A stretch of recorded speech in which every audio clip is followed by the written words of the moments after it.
ورحمة الله وبركاته. إن الحمد لله نحمده ونستعينه ونستغفره ونعوذ بالله من شرور أنفسنا وسيئات أعمالنا. من يهده الله فلا مضل له فلا هادي له. أشهد أن لا إله إلا الله وحده لا شريك له وأشهد أن محمدا عبده ورسوله صلى الله عليه وآله وسلم. أما بعد, we are reading the book Al-Farq Bayna An-Naseehah Wat-Ta'yir. Al-Farq Bayna An-Naseehah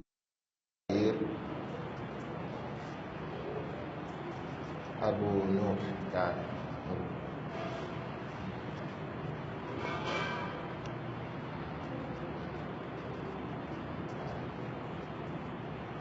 was written by Al-Imām Ibn Rajab Al-Hanbali rahimahullah. We're taking a number of classes from the book Al-Farq Bayna An-Naseehah Wat-Ta'yir. It refers to the difference between An-Naseehah, good advice, Wat-Ta'yir, and insult.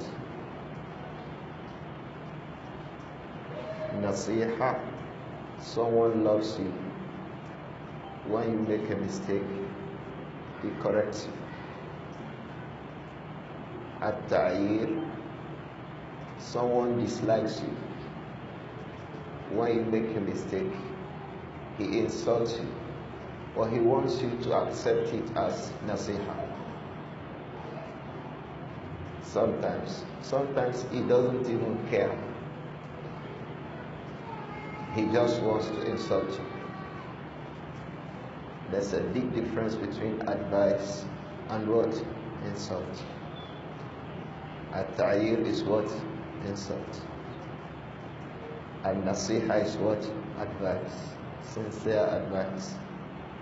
Simply that's what we are talking about in this book. We said that An-Naseehah is Mahmuda. Naseehah is praiseworthy. As for At-Ta'yir, it is Madmoon. It is dispraised. Islam likes Naseehah. Islam hates At-Ta'yir. So how then do we know the difference between the two? That's why this Imam Ibn Rajab Al-Hanbali rahimahullah, he has written this book to differentiate between An-Naseehah and what? At-Ta'yir. This matter happens everywhere between a man and his wife. The wife can give ta'yir to the husband, saying that you don't listen. Meanwhile, what she has done is not Naseehah. It is what? Ta'yir. It can be the other way around. The husband too can be making ta'yir to his wife, thinking that he is making what? Naseehah. So we have a need to understand the difference between An-Naseehah and At-Ta'yir. Two brothers, you see them, they are friends, moving together. One of them will write something on the internet, the other one will attack him, insult him. And we say, why did I say, you don't like Naseehah? Meanwhile, what he has done is what? At-Ta'yir. What was he supposed to do? An-Naseehah. So there's always a thin line between the two of them, between An-Naseehah and what? At-Ta'yir. This is what this book is about. What is that thin line between the two? Al-Farq Bayna An-Naseehah Wat-Ta'yir. Very important. Now we had read, I think 2 or 3 or 4 classes from this book. We'd even dropped it and gone into something else and we returned. So our reading today will be faster. If you are attentive, inshallah, you will understand everything that we shall explain. Bismillah. So Al-Imam Ibn Rajab said, Rahimahullah, Bismillahir Rahmanir Rahim. Mustafa, Ayna kitabuka?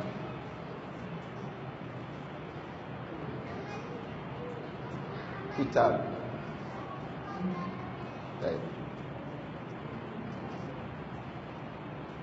Ibn Rajab said, Rahimahullah, Bismillahir Rahmanir Rahim. Alhamdulillahi Rabbil Alameen. Wassalatuhu wa salamuhu ala Imam al-Muttaqeen wa khatam al-Nabiyyin wa alihi wa sahbihi ajma'in wa tabi'ina lahum bi ihsan ila yawmiddin.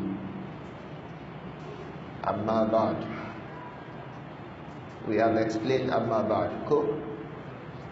That Amma ba'd is from the Sunnah. One of the scholars, Al-Imam Ibn Mandah, he went into the various books of Hadith to compile how many times the Prophet said about the books of Hadith. They are up to 21.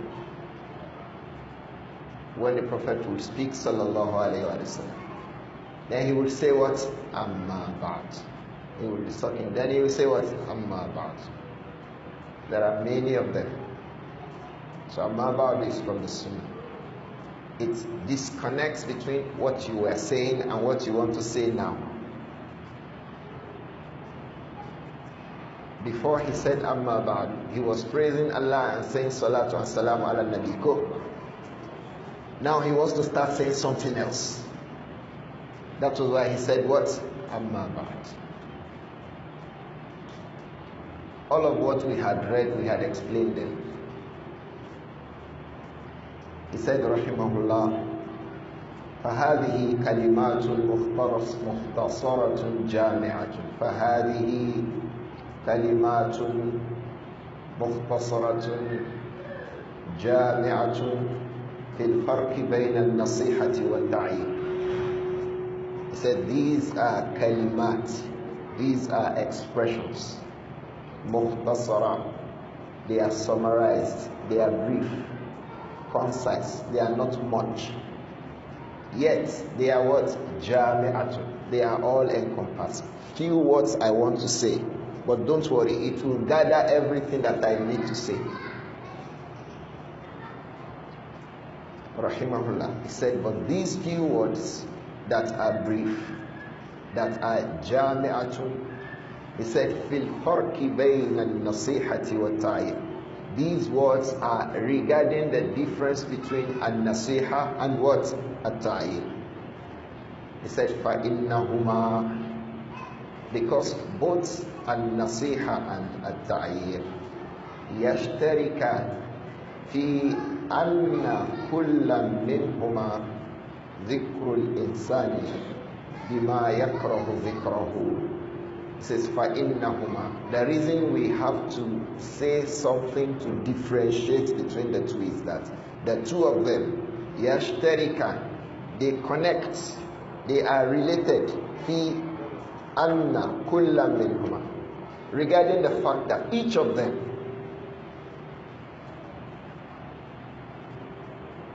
it has dhikrul insan bima yakrahu dhikrahu. What connects the two of them is that when you make nasiha, you will tell him his faults. When you make ta'i, you are also telling him his faults. One is okay, one is wrong. In An-Naseehah, you want to tell him his faults. In At-Tibyān, you are also telling him his faults. It says, فَإِنَّ كُلًّا مِنْهُمَا فَإِنَّهُمَا يَشْتَرِكَانِ. Because these two expressions, they connect from the angle of أَنَّ كُلًّا مِنْهُمَا ذِكْرُ الْإِنسَانِ بِمَا يَكْرَهُ ذِكْرَهُ. Each one of them, each of the two, they are connected from the aspect that when you make nasiha, فيه ذكر الإنسان بما يَكْرَهُ ذِكْرَهُ. You will be mentioning an individual with something that he does not like you to mention. When you make ta'yin, you are also mentioning something he does not like you to mention. Inside An-Naseehah, you will say something he does not like. What is that? His faults. Inside At-Tibyān, you will mention something that he does not like. What is that? His faults. But mentioning his faults in An-Naseehah is lawful. Mentioning his faults in At-Tibyān is unlawful. So what is the difference between the two? He said, Rahimahullah, فَهَذِهِ كَلِمَاتٌ مُخْتَصَرَةٌ جَامِعَةٌ فِي الْفَرْقِ بَيْنَ النَّصِيحَةِ وَالتَّعْيِيرِ فَإِنَّهُمَا يَشْتَرِكَانِ فِي أَنَّ كُلًّا مِّنْهُمَا ذِكْرُ الْإِنسَانِ بِمَا يَكْرَهُ ذِكْرَهُ. Each of them has that. وَقَدْ يَشْتَبِهُ الْفَرْقُ بَيْنَهُمَا عِنْدَ كَثِيرٍ مِّنَ النَّاسِ. قَدْ يَشْتَبِهُ الْفَرْقُ. And the difference may not be clear. قَدْ يَشْتَبِهُ. The difference may become ambiguous. Why? عِنْدَ كَثِيرٍ مِّنَ النَّاسِ. Because the large majority of the people, they have little knowledge. أَكْثَرُ النَّاسِ لَا يَعْلَمُونَ. He says, وَقَدْ يَشْتَبِهُ الْفَرْقُ بَيْنَهُمَا عِنْدَ كَثِيرٍ مِّنَ النَّاسِ. The difference between the two may become ambiguous. قَدْ يَشْتَبِهُ. They may resemble themselves. The difference may not become clear. Why? They resemble themselves. عِنْدَ كَثِيرٍ مِّنَ النَّاسِ. In the view of the large majority of the people. وَاللَّهُ الْمُوَفِّقُ لِلصَّوَابِ. Allah alone is the one who guides whom he wills to that which is correct. The reason why he wants to tell us the difference is that قَدْ يَشْتَبِهُ الْفَرْقُ بَيْنَهُمَا إِنَّ كَثِيرٍ مِّنَ النَّاسِ. The reason I want to explain the difference is that many of the people, they may find that difference ambiguous, unclear. They may resemble themselves. So they may not be able to differentiate between the two of them. Who are like that? Kathirun minan nas. Many of the people are like that. Many of the people are like that. They find it difficult to differentiate between two things that resemble themselves. So that's the reason why the people of knowledge need to explain to us what is the difference between An-Naseehah and what? At-Tibyān.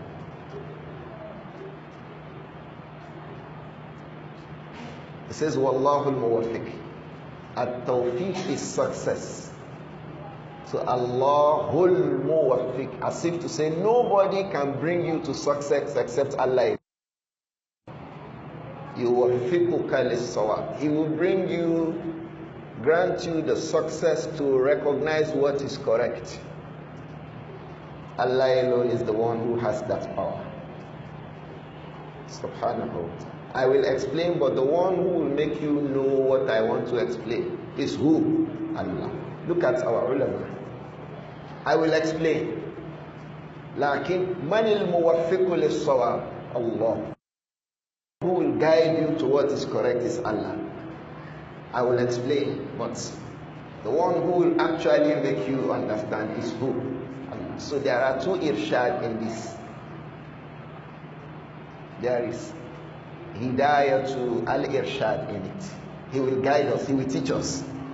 He has also mentioned another Hidayah, Hidayah to Tawfiq. The Hidayah of the one that Allah alone grants, despite your explanation. Ikhwa, when we correct ourselves, we don't think like that. How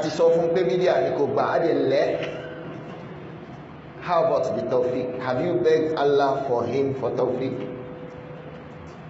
So ti bẹ lọ́hùn fún pé kọ́lọ́hùn ó jẹ́ kó yé o.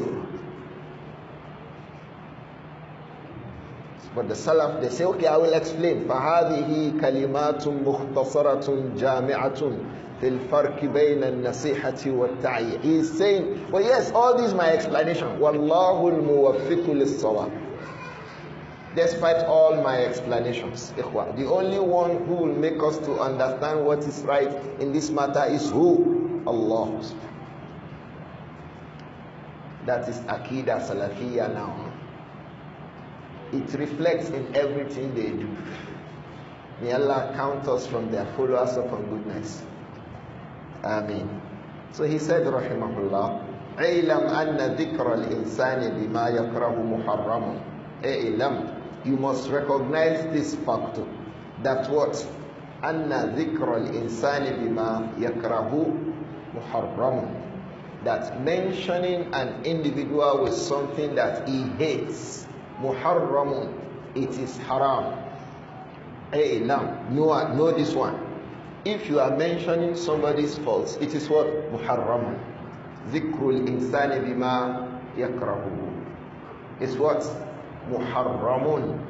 Something that Allah has prohibited. It says, Ilam, don't forget. Keep it at the back of your mind. Anna dhikrul insani bima yakrahu muharramun. إذا كان المقصود منه مجرد الذم والعيب والنقص. To be mentioning the faults of people is muharram, something that is prohibited by Allah. إذا كان المقصود منه, if the intention behind that you're mentioning his faults is what? مجرد الذم.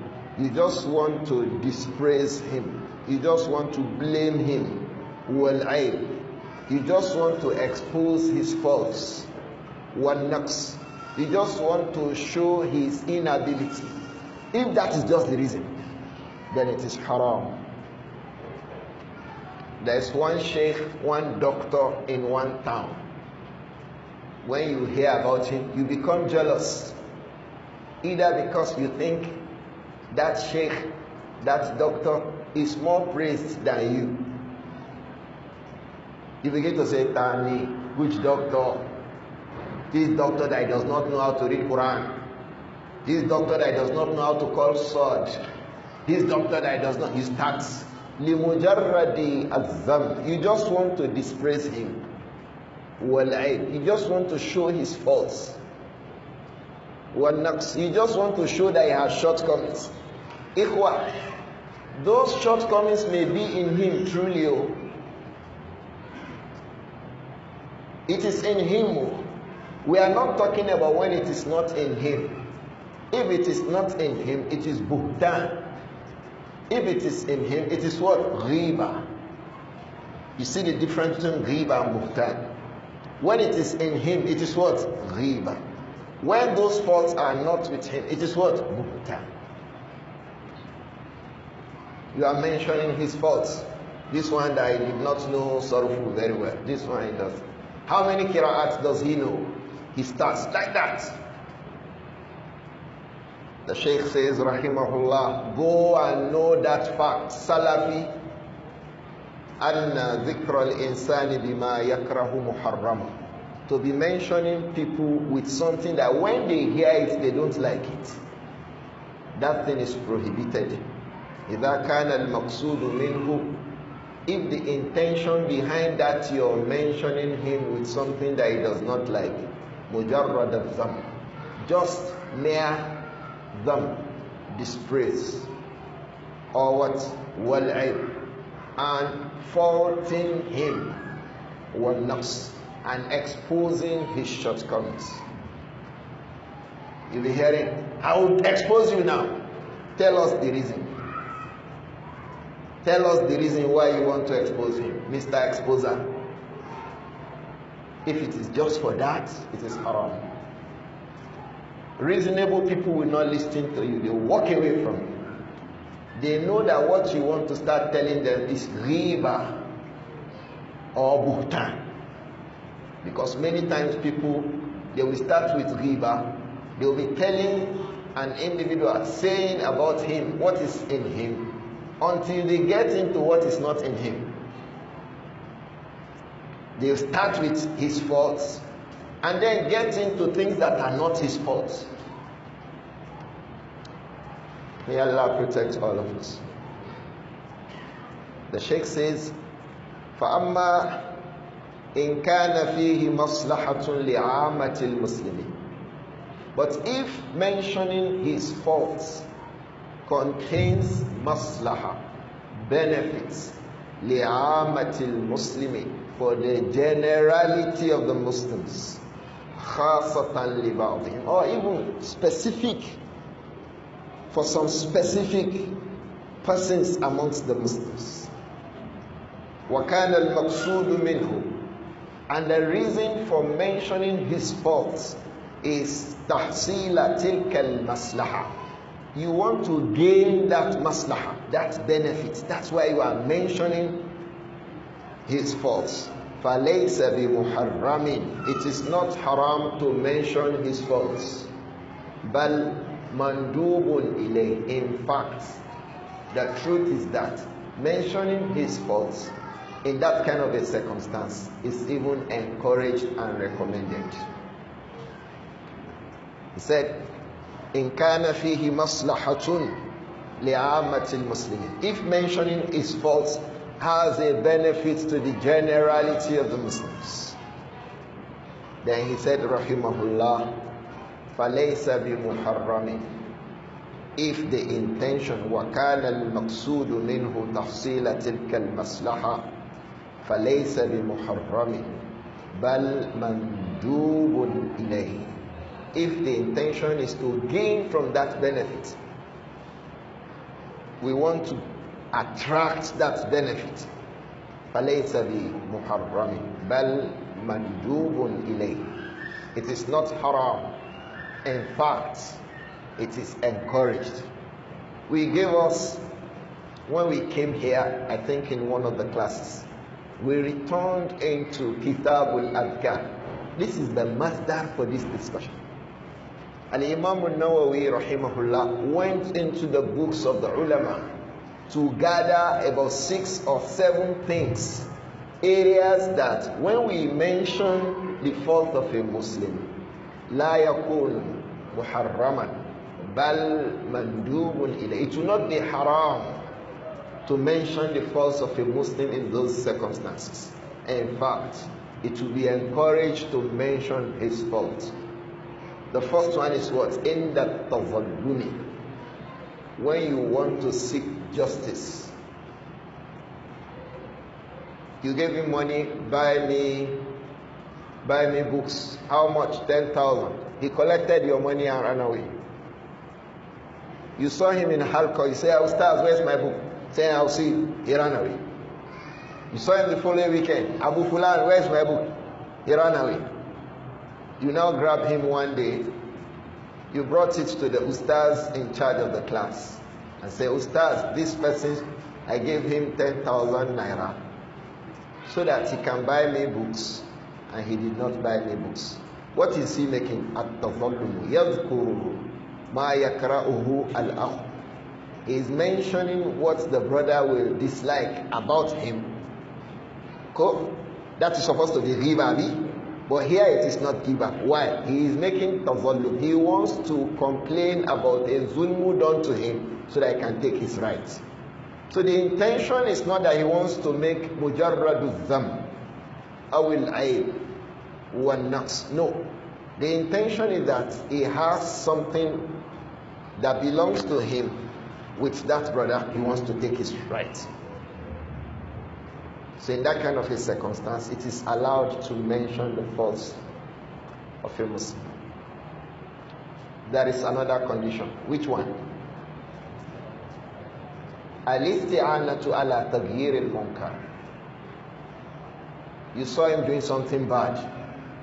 Maybe you are not able to talk to him. You now say, oh, who will I look for? Let me go and look for Ustaz so. That Ustaz will help me tell him. You should be careful, you should be careful. You go and tell the Ustaz. When you are telling the Ustaz, you are mentioning that brother about something that he does not like. Go. Is it haram here? It's not haram. Why? Turidu taghyir al-munkar. The intention behind it is al-isti'ana. You are seeking help from somebody to help you to change something that is bad. This can be done regarding a wife and the husband. You see a wife did something somewhere, the husband didn't see it, you go and report her to the husband. I saw so. Mazarat. Sorry.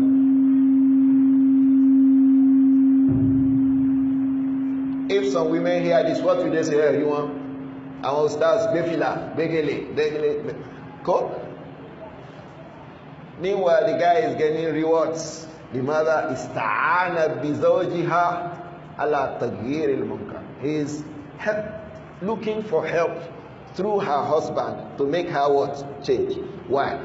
He cannot just go to her and say, Umu, please, and then he starts talking. That's difficult. For men, bashful. Some men are shameless. They can just go to any woman and say, Umu, salam alaikum. How are you? He wants to say something. Somebody else's wife. May Allah protect us. There are other conditions, about 7 of them we have mentioned to us. One of such was when a woman comes to complain about her husband, about zulm, indecency. Maybe in terms of the money he keeps at home, they need 10,000, he gives them 1,000. So the woman comes to complain about her husband. From that is al-istifta. In the al-istifta, you want to ask fatwa from a sheikh. Sheikh, so person did so thing. What is the ruling? Even that, the scholars say if you can ask that question without having to mention his name, it is better. But if you mention his name, it is allowed. So the Shaykh says, Rahimahullah, فَأَمَّا إِنْ كَانَ فِيهِ مَصْلَحَةٌ. Or you want to marry. A brother wants to marry a sister. He starts finding out about her. And then he gets to know she's attending one madrasa at Okebale. They say, which madrasa is Okebale? Mufti say, don't worry, I don't get her. Then he starts coming to Halqa here. Why? So that Mufti will be seeing him. Be sitting near Mufti. Aina Mufti? Mufti! Time. He'll be sitting near Mufti in Halqa. That's Mufti's seat there, or here.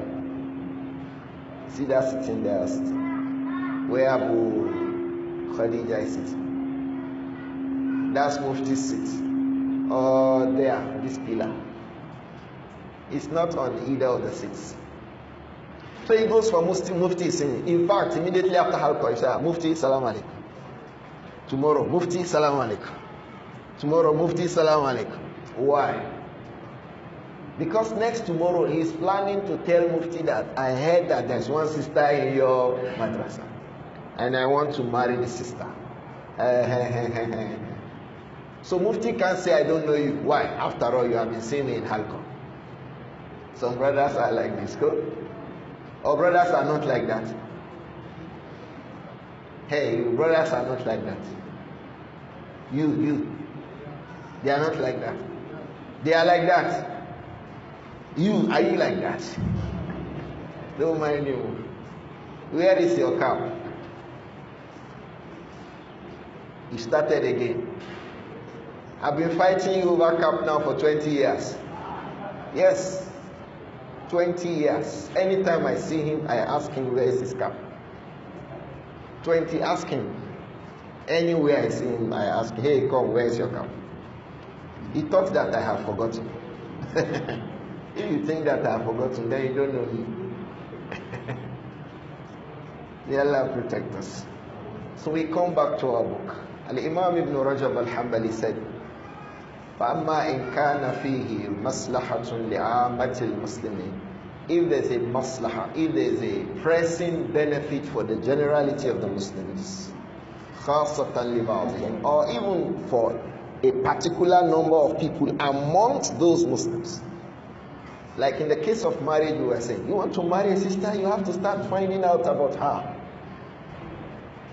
You'll be asking. I remember a sister once asked me, that was in year 1999.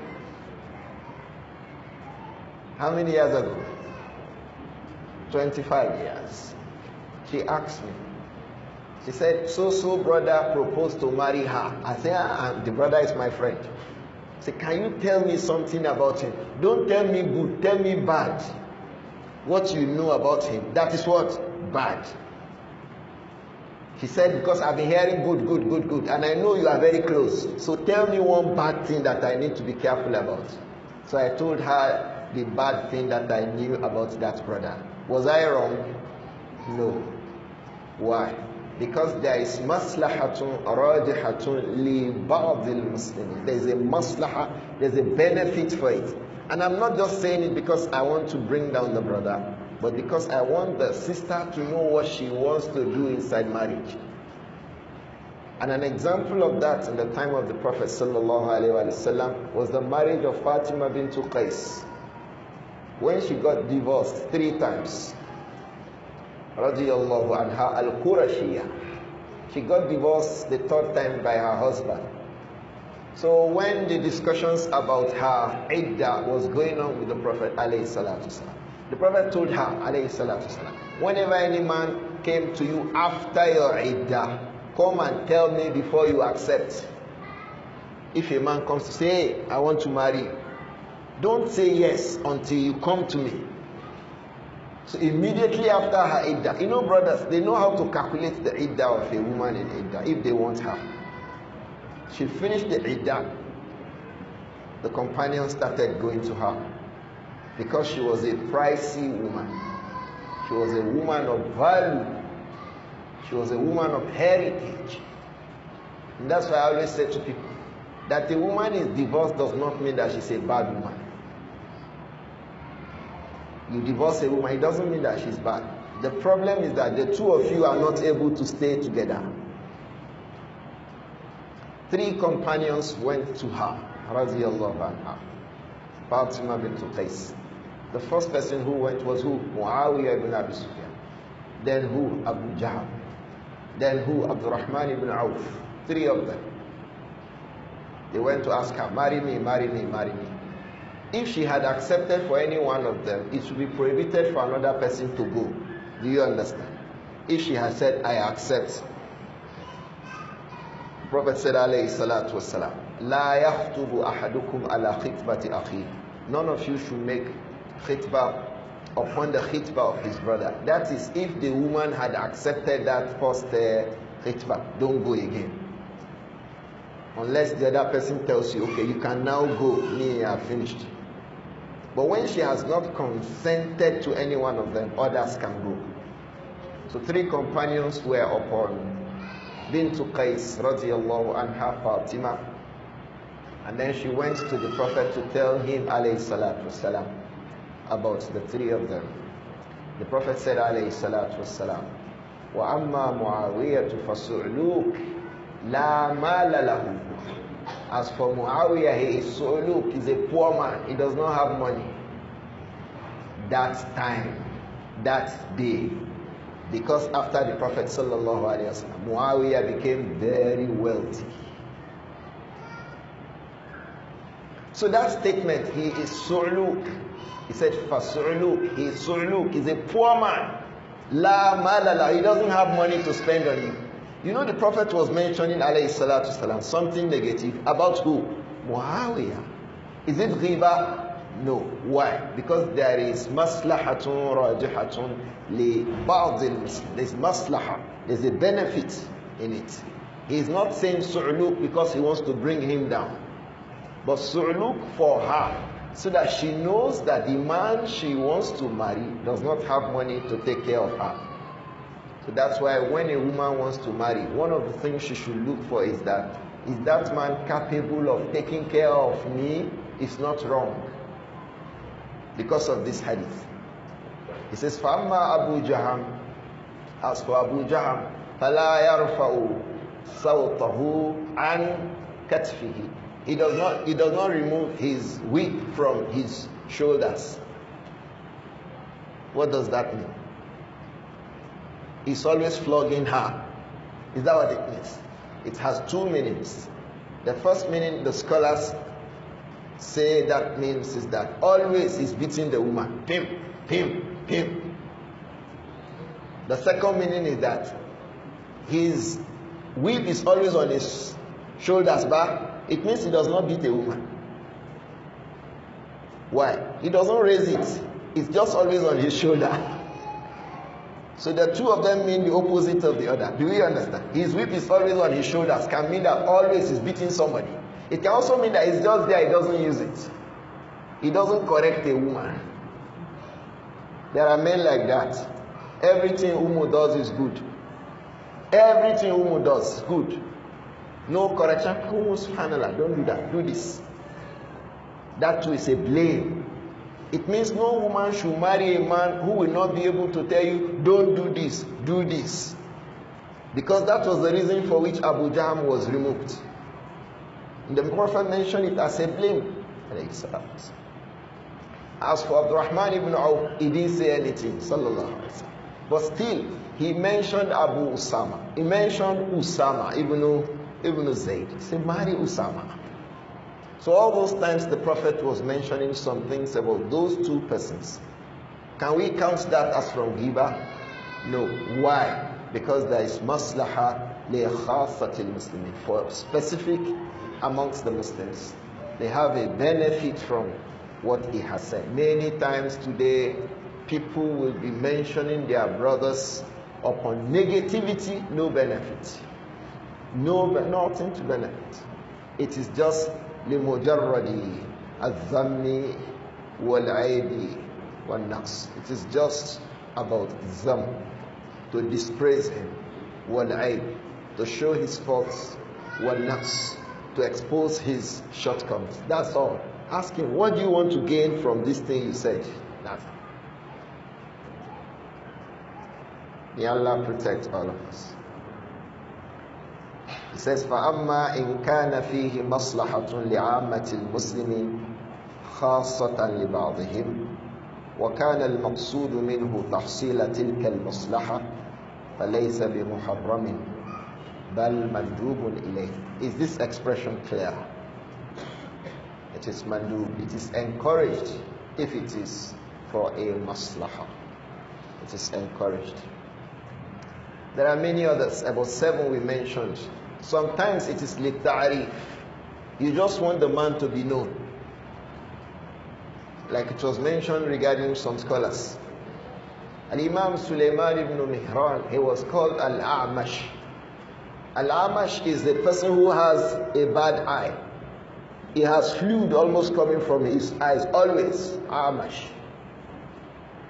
Or Asim al-Ahwal.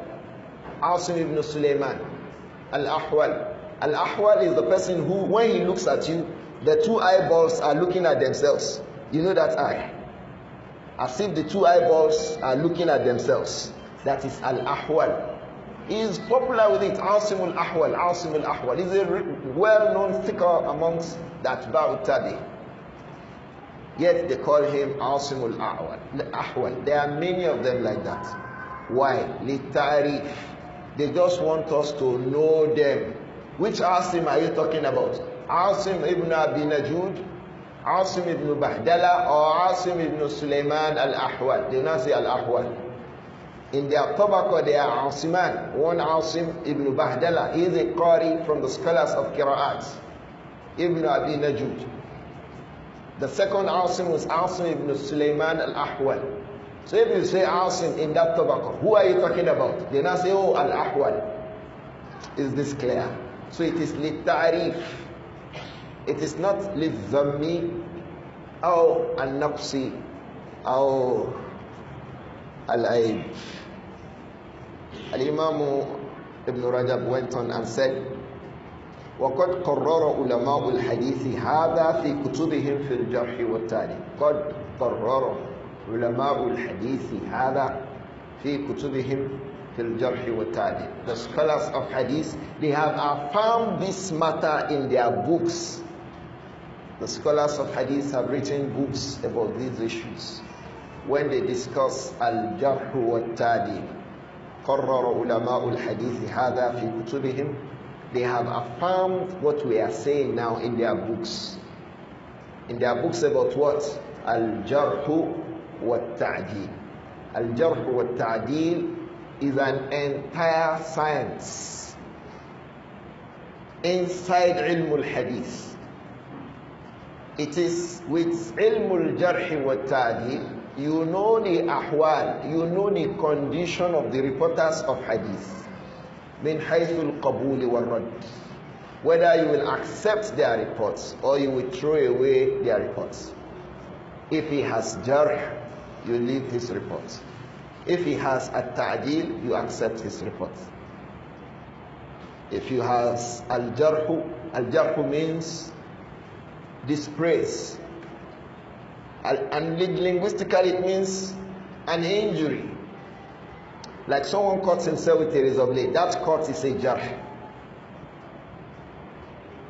So in ilm al-hadith there is al-jarh, there is what? At-ta'dil. When he has al-jarh, we will not accept his riwayah. If he has at-ta'dil, I'm just bringing these things down. They are more complex than I am explaining it.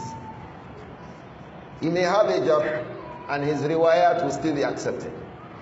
So let me not go to that. Ilmul jarh wa ta'dil is a science that has two things inside it. Al-jarh and what? At-ta'dil. Jarh is mentioning his faults. Whether that fault has to do with his adala, his deen as a Muslim, or they have to do with his dabt, his ability to retain narrations and report them as he has memorized it. Al-Jarh comes from two major angles regarding an individual. The Jarh can be ma yata'allaq bil-adala, with his deen. Call adala his deen and his muru'ah. Or ma yata'allaq bimada bi-dhabtihi, with his ability to retain information. It is from these two angles that a person may have a jarh. If it is a jarh about his deen, you'll be talking about al-kadhib. Does he tell lies? Or ittihamu bil-kadhib? Or he is accused of telling lies? What's the difference between the two? Al-kadhibu and ittihamu bil-kadhib. Al-kadhibu is when someone fabricates report and ascribes it to the Prophet Muhammad. Al-muttahamu bil-kadhib is the individual who in his day-to-day life he tells lies. You see that they are different. One, his job, he fabricates a hadith and say, Qala Rasulullah. This one, in his day-to-day affairs, he tells lies. But he does not fabricate a statement and say the Prophet said. Are they different or not? The two of them, they are majruhan. This one is majruh, this one is majruh. So jarh can come from the aspect that a person tells lies. So when he reports a hadith, we say kadhab.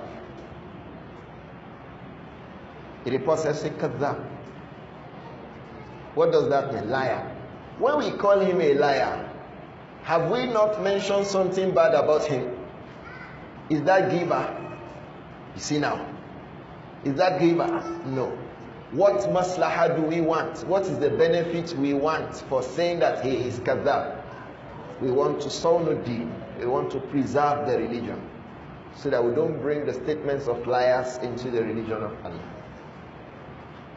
So it means one of the major differences between An-Naseehah and At-Tibyān when we mention people's faults is that the intention is different. The one who is making ta'id, he just wants to disgrace you. As for Naseehah, there is faults, he wants to correct that fault. As for At-Tibyān, there is fault, he's not even interested in whether you correct it or not. He just wants to disgrace you. Ikhwa, do we understand the difference between it? May Allah protect us.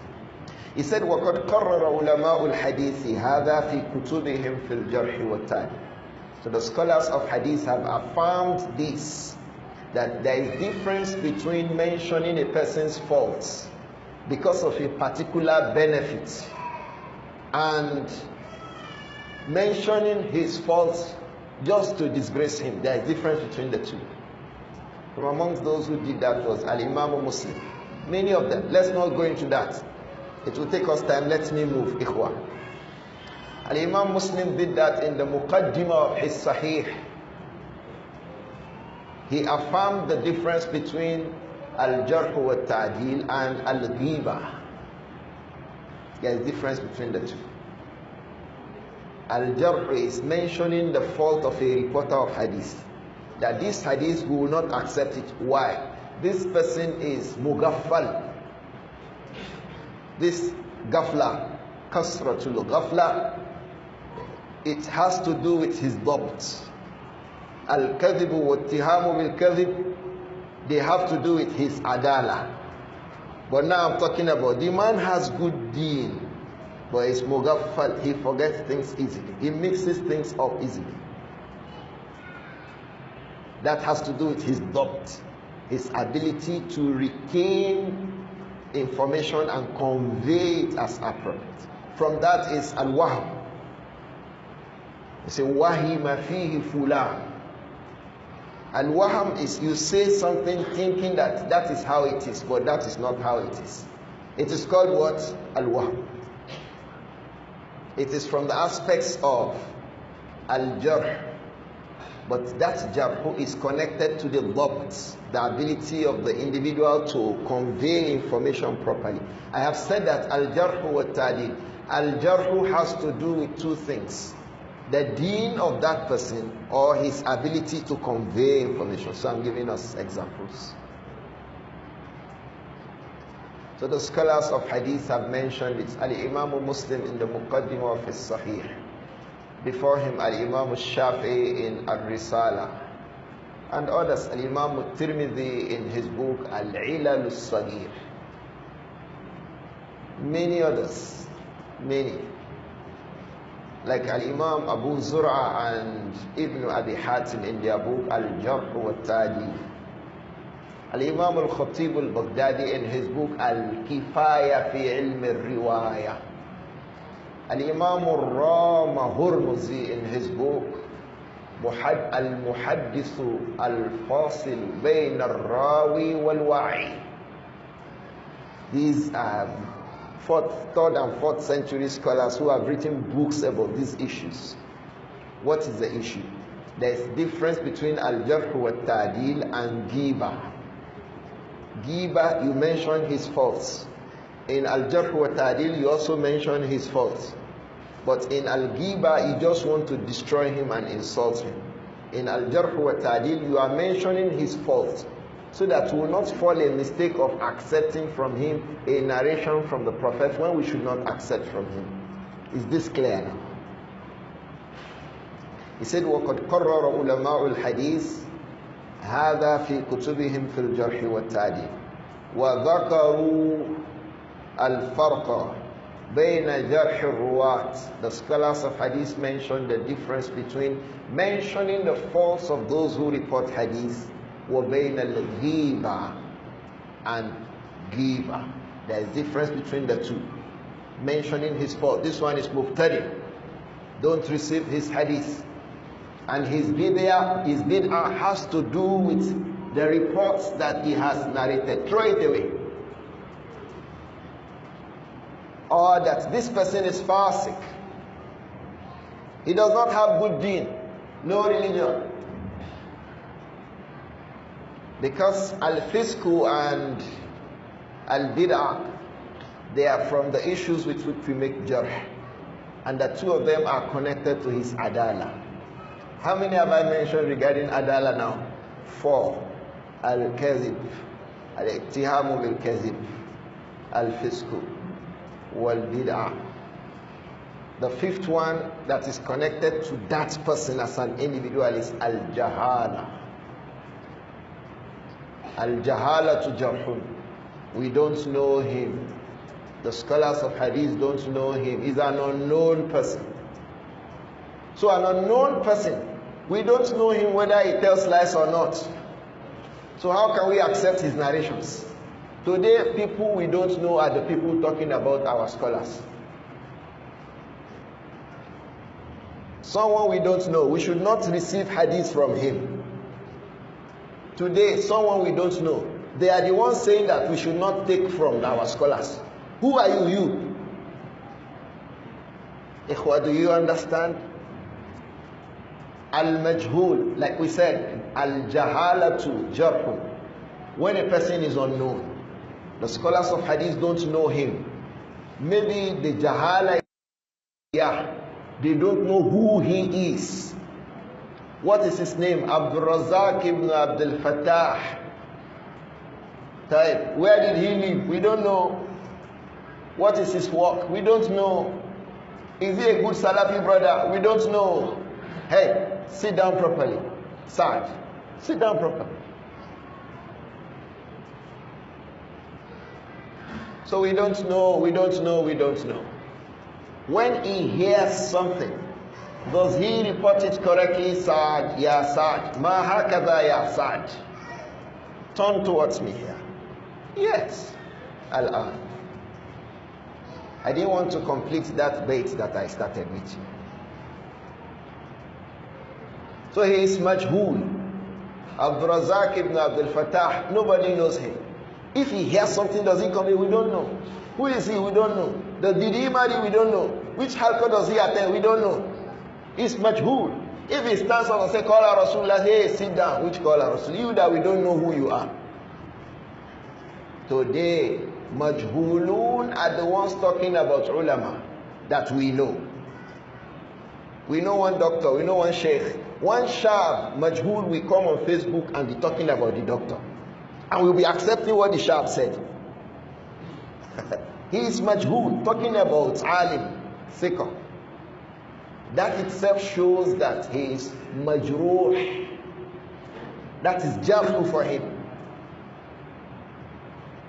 And Imam al-Zahabi said things like that a lot in Mizan al-I'tidal. Some people who became majruhun لِكَلَامِهِمْ فِي الثِّقَاتِ الْأَئِمَّةِ. Someone comes and says, Malik is Mubtadi. Who is he? Ikhwan. Someone comes, we don't know him. He says, Imam Malik says, yes. Leave Malik. Malik was my student. Come, who are you? We don't know him. That tells us that he has a problem. Before he said that statement, he is majhul. After that, his statement is majruh. That his statement itself regarding Malik is jarh. Fi. Today it is common. Young boy, nobody knows you. You are nowhere. You just can't stand. One sheikh, one doctor is like this. Who are you? You are majhul. Some people say, no, let us hide in one box. You are still majhul. If somebody is in a box, what is it? Ma'lum? Majhul. Hal. Wal-ayn. So the individual is majhulul ayn. We don't know who. We don't. The first one we say Abdur-Razzaq Abdul Fattah. We know his ayn, but we don't know his hal. This one, both hal and ayn, we don't know. They are the ones who will listen to today say, oh, some people said, who are those people saying? Are they people who should be saying? And who are they talking about? This one that for 30 years we have known him upon Sunnah. One young boy that the whole of his age is not up to 30. Ikhwa. One man, we knew him upon Sunnah 30 years. One young boy, the whole of his age is not up to 30. He said the other man doesn't know Sunnah. He's been there, doctor. And when he comes to say, Jarhu Watadi, who is Jarhu Watadi? Who is making the jarh? This majhul that is majruh? May Allah protect all of us. So what the scholars of hadith speak about when they say al-jarh wa ta'dil, itself, it has dawabit. It has controls. It's not just an open field. You that we don't know is the one talking about some people. One doctor, one sheikh. Majhul. Talking about ma'lumun. People that we know. And unfortunately, the awam, the generality of the people, like this sheikh says, rahimahullah, وَقَدْ يَشْتَبِهُ هَذَا إِنَّ كَثِيرٍ مِنَ Many people don't know. Come, before you say you want to accept a person's statement regarding another person, that person who is talking, who are you first? But today, everybody who is talking, his statement is valid. So people start commenting, start saying, me, I don't know, you two come about me, I don't. Who are you talking about? Who are you that you are talking? Then who are you talking about? May Allah protect all of us. Imām Ibn Rajab al-Hanbali said, وَقَدْ قَرَّرَ عُلَمَاءُ الْحَدِيثِ هَذَا فِي كُتُبِهِمْ فِي الْجَرْحِ وَالتَّعْدِيلِ وَذَكَرُوا الْفَرْقَ بَيْنَ جَرْحِ الرُّوَاةِ وَبَيْنَ الْغِيبَةِ. The scholars of hadith have mentioned the difference between jarh al-ruwat, mentioning the faults of those who report hadith, وَبَيْنَ الْغِيبَةِ, and backbiting, mentioning the faults of people regarding their religion, when there is benefit for the generality of the Muslims. Yes, there is benefit there. There is benefit. Someone can say, I'm Mufti. The other say, no, you can't be Mufti. Who are you? You are just in the level of a Thanawi student. Don't you know? All those people you are seeing, they just graduated from the levels these young boys graduate. Thanawi students. Secondary school certificate. And a PhD holder who spent 25 years in Medina is calling him Mufti. So who do we blame? Someone is a PhD in physics. He is blaming someone who has GCE in physics. Who do we listen to? Ikhwa, who do you listen to? Who are you listening to? We are even listening to those who have not even crossed primary school. The PhD holder speaking. PhD in physics is speaking. Secondary school holder in physics is also speaking. Where is that done? Except amongst we Muslims. He's a PhD. He had PhD almost 10, 15 years ago. This one is Sanawi. Shahada. Secondary school issues they have. This man is PhD. So who should be speaking? Who should be talking? Who should keep quiet? So what we should be saying is not even trying to put a defense. We should be trying to tell the secondary school students, keep quiet. Keep quiet. Answer to. Rather than say, okay, let's listen. Maybe he has one evidence, so you are looking for evidence in the statement of a school holder. It's too sad. Which evidence?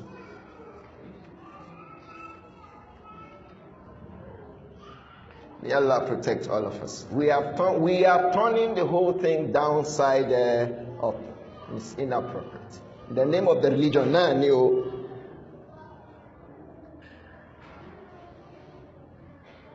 said وَقَدْ قَرَّرَ عُلَمَاءُ الْحَدِيثِ هَذَا فِي كُتُبِهِمْ فِي الْجَرْحِ وَالتَّعْدِيلِ وَذَكَرُوا الْفَرْقَ بَيْنَ جَرْحِ الرُّوَاةِ وَبَيْنَ الْغِيبَةِ.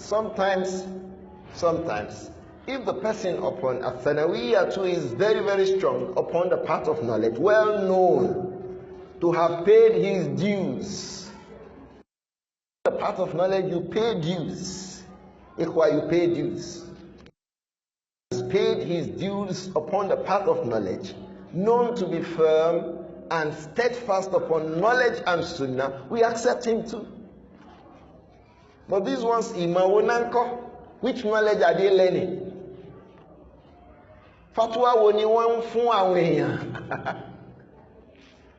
These ones still trying to struggle whether there is a verse or hadith that says that eating dog is haram.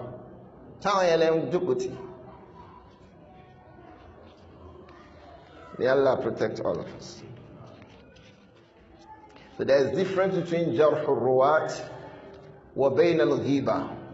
Waraddu, the scholars of hadith, they refute ala man sawwa baynahuma min al-muta'abbidin wa ghayrihim mimma la yattasi'u ilmuhu. Raddu ala ma sawwa baynahuma. They always refute.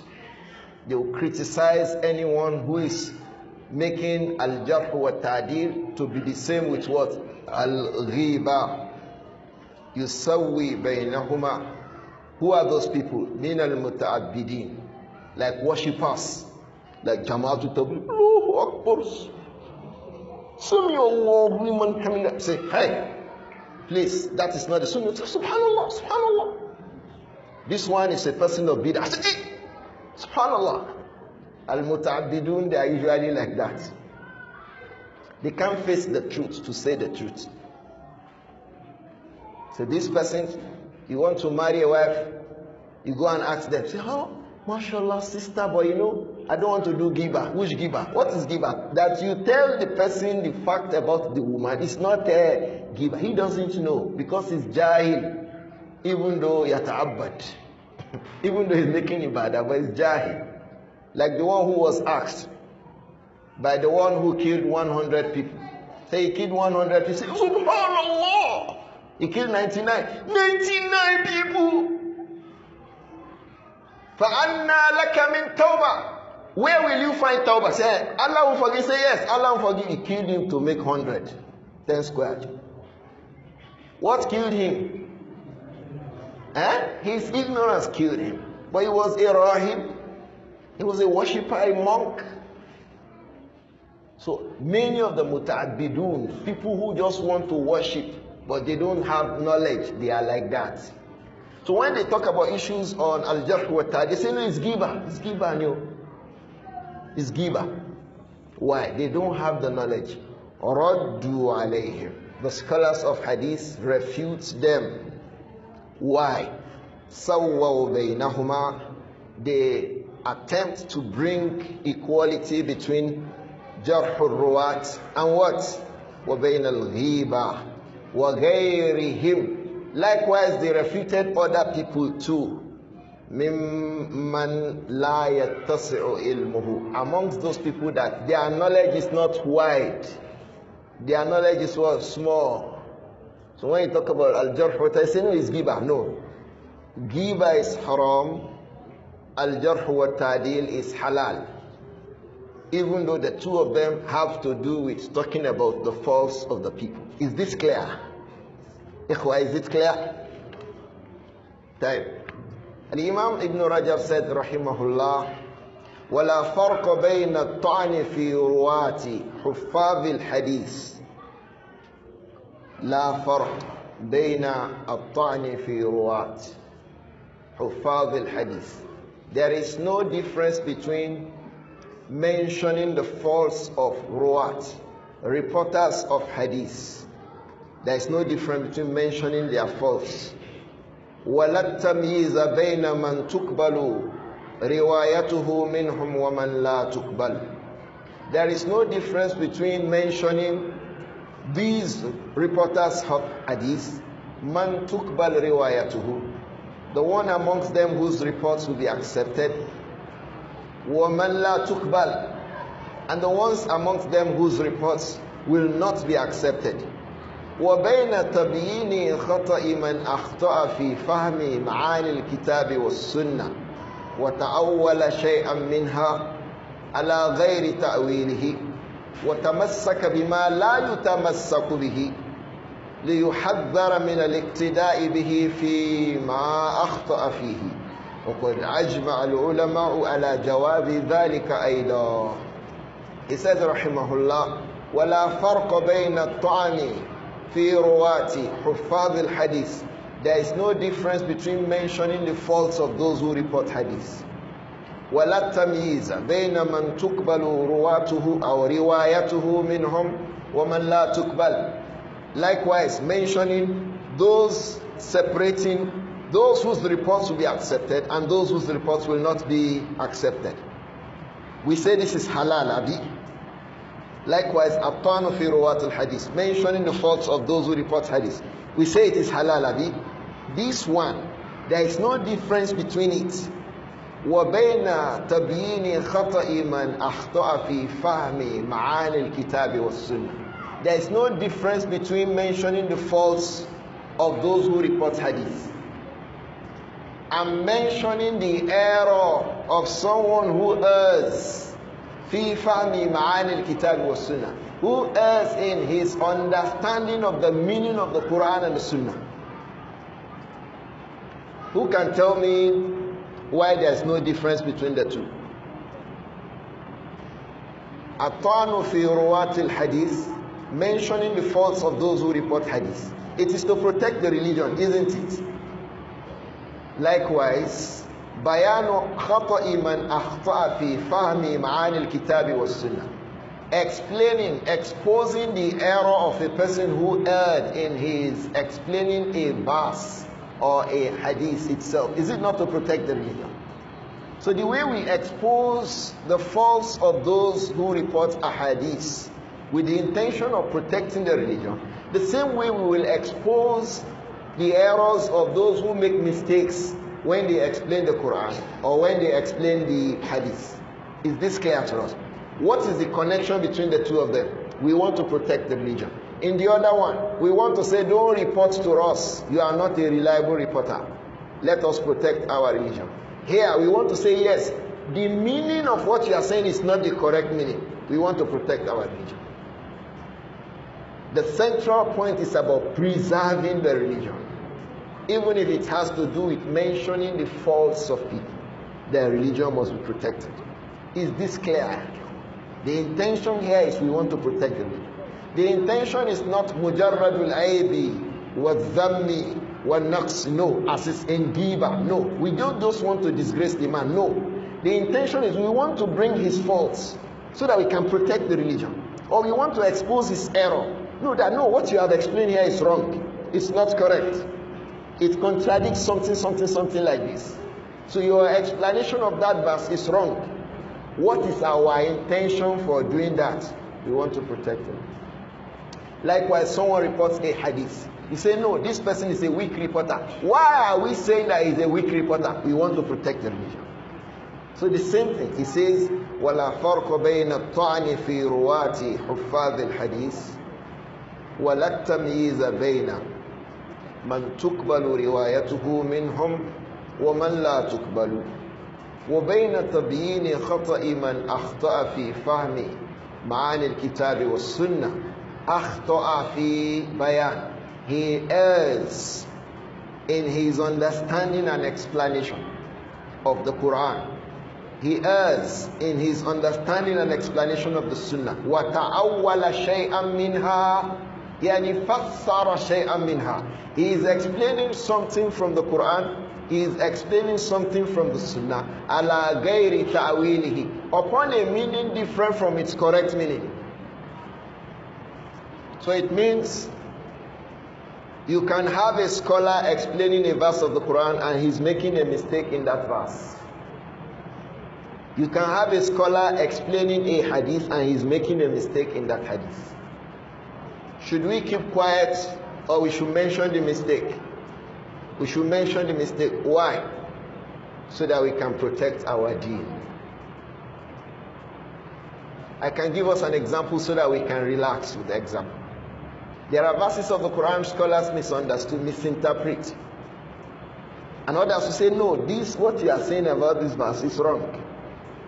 Al-Imām Muhammadul Amin al-Shinkiti, Abu Mukhtar, rahimahullah, he has Adwa'ul Bayan fi Idah al-Quran bil-Quran. Cool? Explaining the Quran with the Quran. In the Muqaddimah of Adwa'ul Bayan, he titled his Muqaddimah of Adwa'ul Bayan as Anwa'ul Bayan, the various forms of explanations. He has about 17 qawaid in that. I hope that our younger Salafi brothers are busy with things like this. The Muqaddimah of Adwa'ul Bayan, he named it what? Anwa'ul Bayan. He mentioned 17 things he depended on to do that tafsir. The qawaid. The scholars are like that. One of our teachers, Shaykh Abdul Karim Al-Khudayr, he did a sharh of Anwa'ul Bayan. Very, very, very important. Ikhwa, go back to it. Go back to Anwa'ul Bayan. You will gain a lot. You will gain a lot from Anwa'ul Bayan. The qawaid upon which Al-Imam al-Shankiti based his tafsir of the Quran. You will gain a lot. A lot. A lot. So Shaykh Abdul Karim al-Khudair, he has a sharh of the book. There is another person who did a sharh of Anwa'ul Bayan, but for him it was a master's thesis. That sharh, I have it too. I have the second one too. Anwa'ul Bayan. So Al-Imam al-Shankiti rahimahullah, he mentioned one of them, one of the naw' min Anwa'il Bayan in his muqaddimah. He said that أن يذكر المفسرون شيئا عن آية من آيات الكتاب. The Mufassirun will say, this is the meaning of this ayah. ويكون في الآيات شيء يدل على ضد ذلك. There will be something in that ayah that will point to no, this explanation is wrong. From that same ayah, he gave a number of examples. The one that I remember now is the example of the verse on hijab in Surah Al-Ahzab. He said that Allah said, Ya ayyuha alladhina amanu la tadkhulu buyutan nabi. Ikhwa, follow this verse properly. La tadkhulu buyutan nabi illa an yu'zana lakum ila ta'amin ghayra nazirina inahko walakin idha du'itum fadkhulu fa idha ta'imtum fantashiru wala musta'nisina al-hadith inna dhalikum kana yu'zi an-nabiyya fayastahyi minkum wallahu la yastahyi min al-haqq. From here now, he said, Allah said, وَإِذَا سَأَلْتُمُوهُنَّ مَتَاعًا فَاسْأَلُوهُنَّ مِنْ وَرَاءِ الْحِجَابِ. If you want to ask the wives of the Prophet sallallahu alaihi wasallam regarding any affair, فَاسْأَلُوهُنَّ مِنْ وَرَاءِ الْحِجَابِ. Ask them from behind the hijab. Some scholars say this ruling is restricted to the companions and the wives of the Prophet, because this verse shows that you cannot be talking to the wife of the Prophet and you are seeing her directly.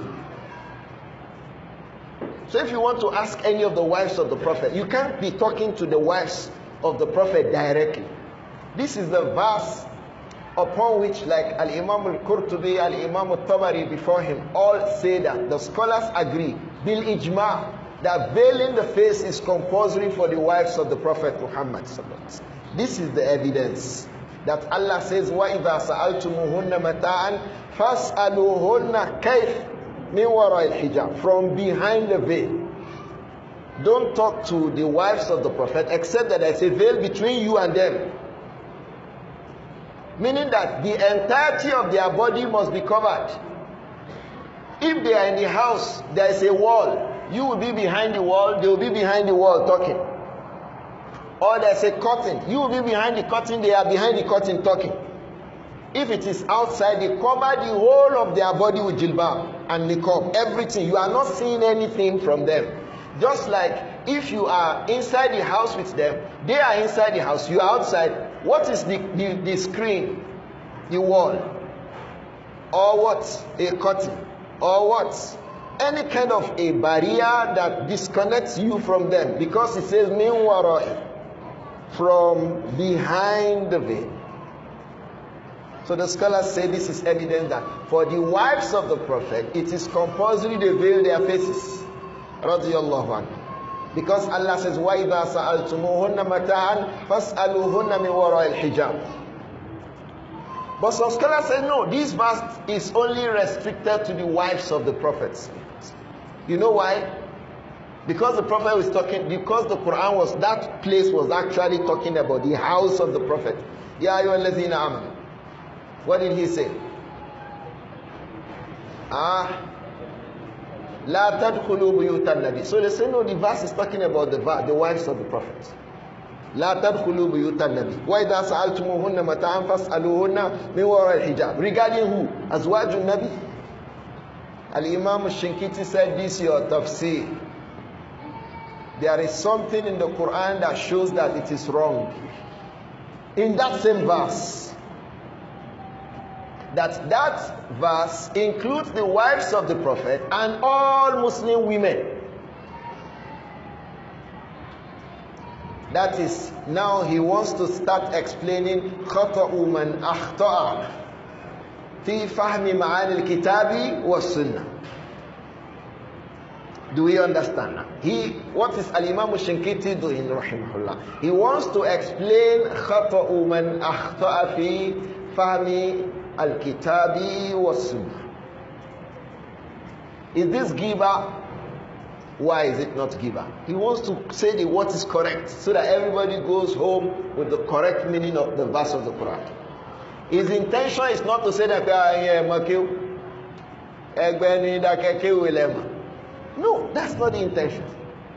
The intention is to show that this is error, this is correct. All of them based upon evidence. The other people say, oh, the prophets at the Quran says, La tadkhulu buyutan nabi. So he's talking about the wives of the prophets alone. It does not include other Muslim women. So it is compulsory for all men. Anytime you want to talk to the wives of the Prophet, all of us, they must be from behind the veil. If it is outside, she must be veiling herself completely from head to toe. Why? So that it is min wara al-hijab. But they say this ruling is restricted to the wives of the Prophet. Why? Because Allah said at the beginning, La tadkhulu buyutan nabi. Does it not appear sound? It is wrong. The Imam said, rahimahullah, look at that ayah. He says, Allah says, ذَلِكُمْ أَطْهَارُ لِقُلُوبِكُمْ وَقُلُوبِهِنْ. He said, this is the verse. When you companions speak with the wives of the Prophet, مِنْ وَرَاءِ الْحِجَابِ أَطْهَارُ لِقُلُوبِكُمْ وَقُلُوبِهِنْ. That shows and enables the purity of your hearts and the purity of the hearts of the wives of the Prophet Muhammad. So Al-Imam Shinkiti said, what you are now saying is that it will not help the purity of the hearts of other Muslim women. Do we understand? Do we understand? If you restrict the ruling to the wives of the Prophet, what you are now saying is that when Allah says ذَلِكُمْ, because he mentioned the reason, if you speak to them from behind the veil, it will help purify your hearts. It will also help purify the hearts of the wives of the Prophet. He said, do our own women, they don't need purity of the heart, ne?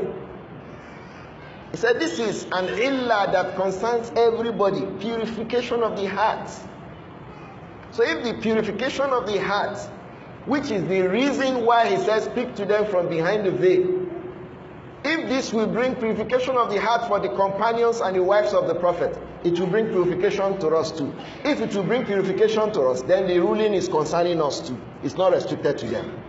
Is this clear, ikhwah? So we understand that that verse is regarding everybody.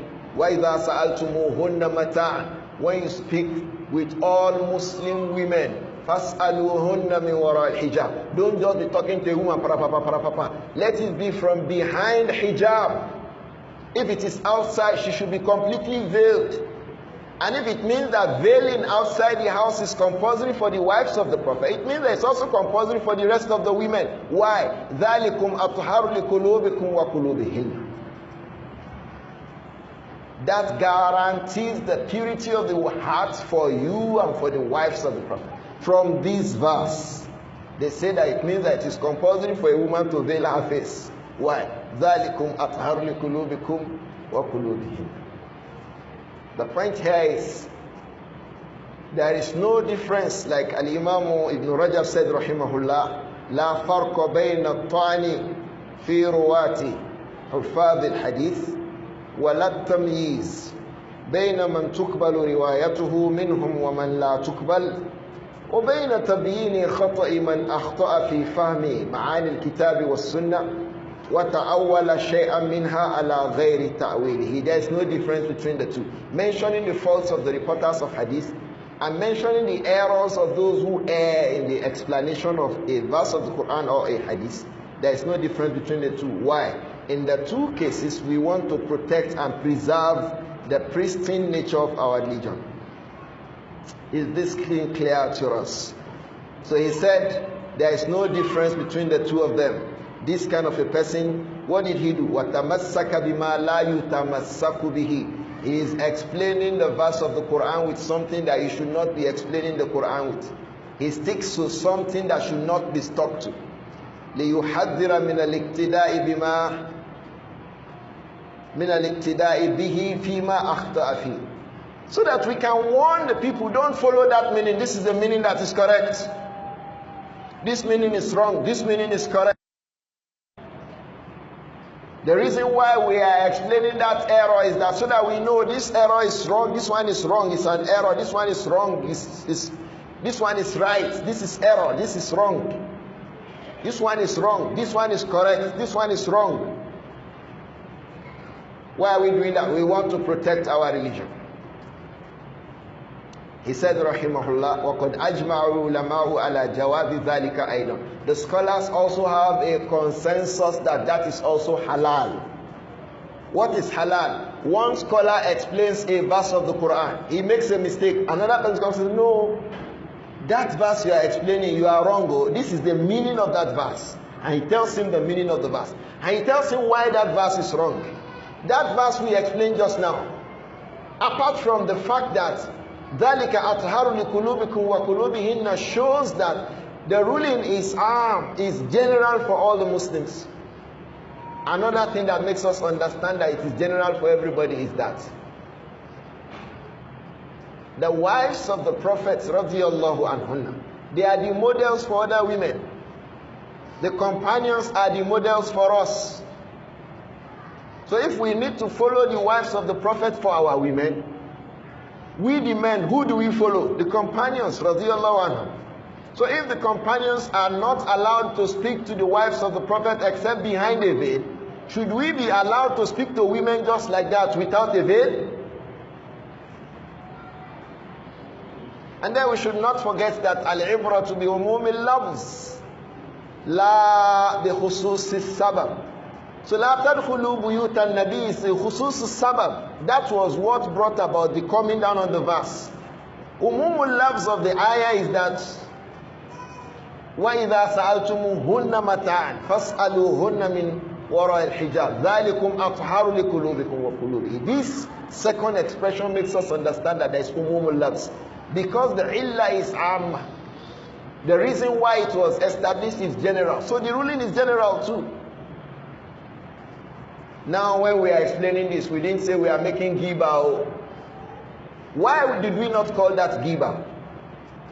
Why is it not ghibah? Because it is an attempt to correct an error regarding an understanding of the verse of the Quran. That one occurs too with respect to a hadith. Somebody will read a hadith and explain it. The scholars say, no, that is not the meaning of that hadith. This is the meaning of the hadith. Like Al-Imam Shafi'i rahimahullah. When Abdullah ibn Abbas radiyallahu anhuma explained that أتى النبي صلى الله خرج النبي صلى الله عليه وآله وسلم للعيد. The Prophet صلى الله عليه وآله وسلم came out for Salatul Eid. فصلى ركعتين. He observed 2 rakats. ولم يصلي قبلها ولا بعدها شيئا. He did not observe anything before the Eid or after the Eid. And Imam Shafi'i said because he was Rasul and he's the Imam. So when the Imam comes to the Eid, he does not need to make 2 rakats before or 2 rakats after. As for us, the rest of us, if we come to the Eid, we must make 2 units of prayer before Salatul Eid. That is the explanation of Imam Shafi'i. Others say no. Yeah, Imam, this explanation is wrong. How do we know that it is wrong? Abdullah ibn Abbas reported that hadith. Abdullah ibn Umar radiyallahu anhuma also reported the hadith. Abu Sa'id al-Khudri also reported the hadith. The riwayah of Abu Sa'id is da'ifa. But the report of Ibn Abbas and Ibn Umar are sahih. And Ibn Abbas and Ibn Umar, they always prevent people from observing Salatu An-Nafila before the Eid and after the Eid. At the Eid, Ibn Umar will prevent people. Hey, don't pray to Nafila. Sit down when you come. And he's the one who told us what the Prophet did. So the scholars will say, Ar-Rawi adra bima rawa. This understanding of Ibn Abbas and Ibn Umar, who were the witnesses of that report, Awla min bayan al-Imam Shafi. Is this clear now? It's more acceptable than this explanation of Al-Imam Shafi, who came 250 years later. So now, are we making giver of Al-Imam Shafi? And he is one of our biggest imams. If it were lawful that you take a mazhab and stick to it, I would take to the mazhab of Al-Imam Shafi. He's our imam. We love him so much. But this statement is wrong. How do we know? It contradicts the understanding of two eminent companions, Ibn Umar and who? Ibn Abbas, on the same issue. And it is both Ibn Umar and Ibn Abbas who reported that the Prophet came to the Eid. Shafi'i rahimahullah, who came 150, 120, who came 200 years later, would not have understood that hadith better than Ibn Abbas and Ibn Umar, who were with the Prophet sallallahu alaihi wasallam. So now what we have just done, we are explaining something. Do you know that is the view of Shaykh Muhammad ibn Salih al-Uthaymeen? Shaykh ibn al-Uthaymeen believes that if you come to the Eid on the day of Eid, pray 2 units of prayer. We have said that that position is wrong. Are we making giver of Shaykh ibn al-Uthaymeen? No. We are trying to preserve the religion. I hope that it is clear. We can read this paragraph again. ولا فرق بين الطعن في رواة حفاظ الحديث ولا التمييز بين من تقبل روايته منهم ومن لا تقبل وبين تبيين خطأ من أخطأ في فهم معاني الكتاب والسنة وتأول شيئا منها على غير تأويله وتمسك بما لا يتمسك به ليحذر من الاقتداء به فيما أخطأ فيه. So we want to warn the people so that the people do not follow that view of Shaykh Ibn al-Hussein. Say, why are you making 2 units of prayer at the Eid before the Imam's Salah? Say, that's the fatwa of Shaykh Hussein. Say, please sit down. It is wrong. It's a wrong fatwa. Sit down. When you do that, are you making ghiba of Shaykh Muhammad ibn Salih al-Hussein? You are not. You are just trying to preserve that person. لِيُحَذَّرَ مِنَ الْإِقْتِدَاءِ. You are warning him so that he does not follow that view. فِيمَا أَخْطَأَ فِيهِ. In the matter that it is clear that Shaykh Hussein has made an error. وَقَدْ أَجْمَعَ الْعُلَمَاءُ عَلَى جَوَازِ ذَلِكَ أَيْضًا. The scholars are also agreed that that is also lawful. What is lawful? To explain the error in the statement of a person who errs. They will tell us some other things about this explanation. Oh, Shabbat. The Sheikh Bonisi, Kusenta Ali correct. Ibn Rajab will explain how to correct. He will not just leave it, he will explain the have I corrected it? Have I corrected it? They end up inside At-Tibyān, but they are claiming what? An-Naseehah. He will explain how to go about that correction. I think we can conveniently stop here today, inshallah. Is this clear to us, Ikhwah? Alhamdulillah. Now, so mentioning the error in a statement and clarifying the error is not giver. Sheikh Lagbaja she mistake or people made mistakes in things that we say that they are wrong. We have some of our very learned people who have a view that Salatul Duha is not Sunnah. Here we established it that it was Sunnah as Ibuya. Some of our scholars say no, Salatul Tasbih is bid'ah. I would say the hadith of Salatul Tasbih is Sahih. Here, as it didn't cause a fight. And Imam Al-Albani will always say, Rahimahullah, Kul kalimataka thumma mshi. Say your own and go. Kul kalimataka thumma mshi. Say your own, go. What some of the people like to do is they want to bring everybody, you must follow this my own. Say your own, go. Say your own, explain your own, bring your hujjaj, bring your evidences, leave it and go.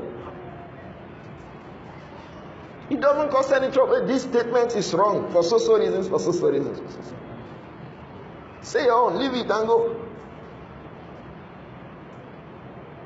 Afa anta tukrih nas walau harasta bimu'minin. You want to compel the people to be upon what you are upon. Just say your own and go. This statement that somebody said is a wrong statement. Why? This is the evidence why it is wrong. That's all. If we remain like this, wallahi, we will not quarrel. Somebody says, that statement, I think I saw one hadith that contradicts it too. Or one after. What's the answer? This is the answer. Jazakallah khair. It will be easy for even the one who is wrong to accept that he was wrong. May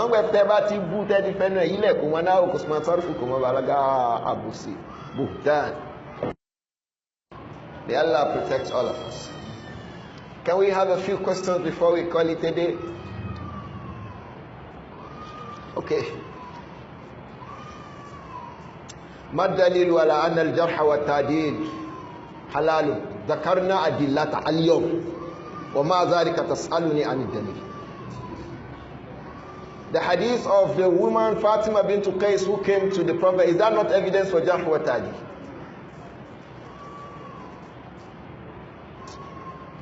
To our call Larabawa.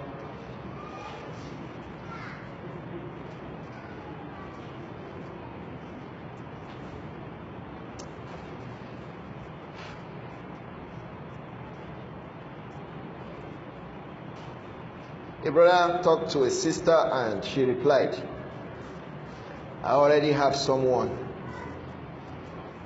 But the next 2 days, this sister gave her intending partner the brother's number to tell the brother that not to disturb her. And the next 2 weeks, the sister again started to call the brother of the intending partner. Please, these young people, to explain for you if you want to marry a wife. And young girls, the intending brother, intending sister, and partner.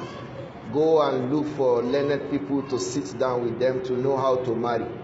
Don't take marriage as a thing of joke. It can destroy your life. May Allah protect us.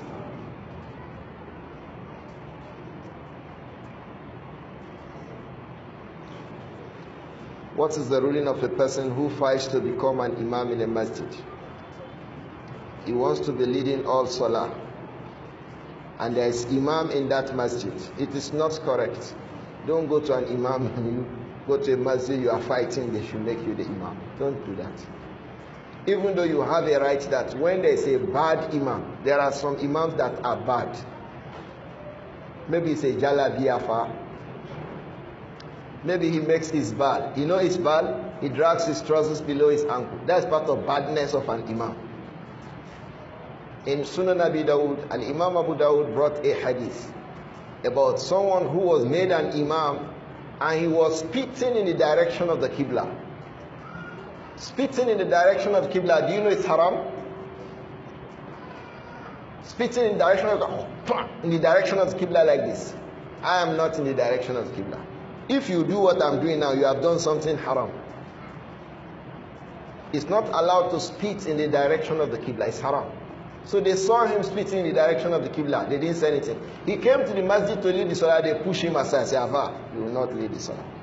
وَبَوَّبَ عَلَيْهِ الْإِمَامُ Abu Dawud. And Imam Abu Dawud gave it a chapter heading that the fasik can be removed as an imam. But that was done by the congregation of the masjid. So if the congregation removes the imam, he should go away. Because it's also unlawful to lead the people in salah while they hate you to lead them in salah. It's kabair, kabira min al-kabair. From the kabair is that you are the imam and your ma'mumun, they hate you. They don't like you. Don't do it. If they don't like you to be imam, go away. So from the things that happened, they removed him as from imam. So an imam can be removed if he becomes a bad imam, like committing sins, making bid'ah, it can be removed. And another person can be brought in as the imam. Some young brothers, wherever the masjid we are praying, we like to become imam. We start saying, his qalqal al-sughra is poor. His qalqal al-kubra is poor. His al-qalb is poor. That didn't sound very well. We start looking for faults that could be found in you yourself talking. That is not what I am talking about. May Allah protect all of us. Now, when a woman always worshipped Allah before and suddenly she felt sick and by Allah's grace she recovered, but after recovering she stopped worshipping Allah and she started doing what she does not do before. Listening to music, playing games and going to all these people that believe in jinn, and she's not living with her husband. Maybe because they always fight. Please, what can we do to go back to her normal position? She should go back to her normal things. One of the things she should go back to is she should go back to her husband. Ikhwa, it's not good to leave a woman to be living alone. Monke Saudi, ìyàwó mi wà Nigeria, ó lè bàjẹ́ kó tó dé o. You are in London, I'm working. You know, I have to make family meet. You leave your wife in Nigeria. Hey, you can go and come back. You don't find her as she was before. There's no one we have not seen. Many things that are bad happen. Don't leave your wife. Take her along. Wherever you go, go with her. If you have to be going and coming, go come regular. Make it regular. Don't keep a woman somewhere. You leave her in this work, in this zaman. She's going to become spoilt. And she has a phone with her. You are playing with fire. Don't leave your wife somewhere. Go, come back, go, come back, go, come back, go, come back, go, come back. If you have to do that, make sure you are regular with her. But leave your wife somewhere. You leave her with a phone. I hope you will not come back and say Inna lillahi wa inna ilayhi raji'un on yourself. Wherever you go, go with your wife. Women get spoiled easily. Their friends, what they read, what they do, so many things they become. Is a gradual thing. Gradually. You heard what this woman said about herself. One of the things she needs to do quickly is to go back to her husband. Go and stay where your husband is. The second thing is be making dua. Allahumma a'inni ala dhikrika wa shukrika wa husni ibadah. Oh Allah, help me. Ala dhikrika, to be remembering you. Wa shukrika, to be being grateful to you. Wa husni ibadatik, for me to be worshipping you correctly. Make dua. In our own times, we don't make dua again. Ati yole adua nis. Is it the person browsing up to 12 a.m. who will wake up 4 a.m. to make dua?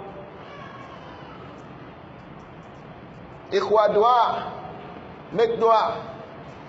Then she should look for righteous people to be going to. Look for a righteous place to be going to, listen to mawaiz. Ikhwa, coming to the halqa every Sunday is beneficial for you. It will keep you reminded. Even if it be for Monday, Tuesday, Wednesday. By talking for something again.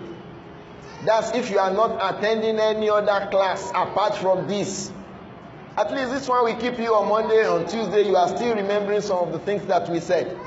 But the issue is that next Sunday you are coming back again to remind yourself again. So there's a regular process to remind yourself. Please do it. Do it. Do it. Ikhwa, and this majalis of mawaiz, they are different from madrasa.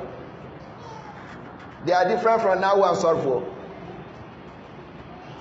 They are different. A place you go to listen to something that moves your mind is different from Ile Kewo. Wa siya to siya and Kewo. They are different. The halakot are different. They have a different impressions on the mind. Different from classroom of a file marfu. They are different. Different from qalqala to sugra. Change your lips like this. Open your mouth, bring your tongue out small. Oyak making bo. Oyato si.